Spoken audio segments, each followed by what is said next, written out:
என்னங்க பெரிய பணம் பணம்னு பேச வந்திருக்கீங்க?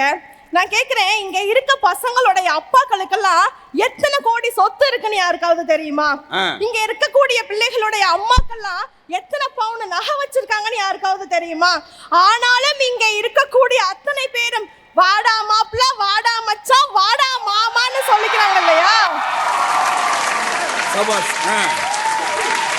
நடுவர் அவர்களே, ஒரு டிஃபன் பாக்ஸ ஓபன் பண்ணி 9 பேர் கையையும் ஒரே நேரத்துல ஒண்ணா விட்டு ஆளுக்கு ஒரு உருண்டையை எடுத்து வாயில போட்டு, டேய் சூப்பரா சமைச்சிருக்காங்கடா அம்மா, ஏய் உங்க அம்மா கிட்ட போய் சொல்லுடி சூப்பரா இருக்கு அம்மா செஞ்சு கொடுத்த சாதம்னு சொல்றீங்க. இணையான உறவு இருக்காமா? நீங்க கூட்டணி அமைச்சு பேசிக்கிட்டு இருக்கீங்க, பதில் சொல்லணும். அந்த அம்மா அவ்வளவு கேள்வி கேட்டுக்கிட்டு இருக்காங்க, நீங்க கூட்டணி அமைச்சுக்கிட்டு இருக்கீங்க. உங்களுக்கு நட்புன்னா என்னன்னு தெரியுமா? நண்பன்னா முதல்ல என்னன்னு தெரியுமா? இன்னைக்கு இவங்க 3 பேர் பொழப்பு திண்டாட்டம்.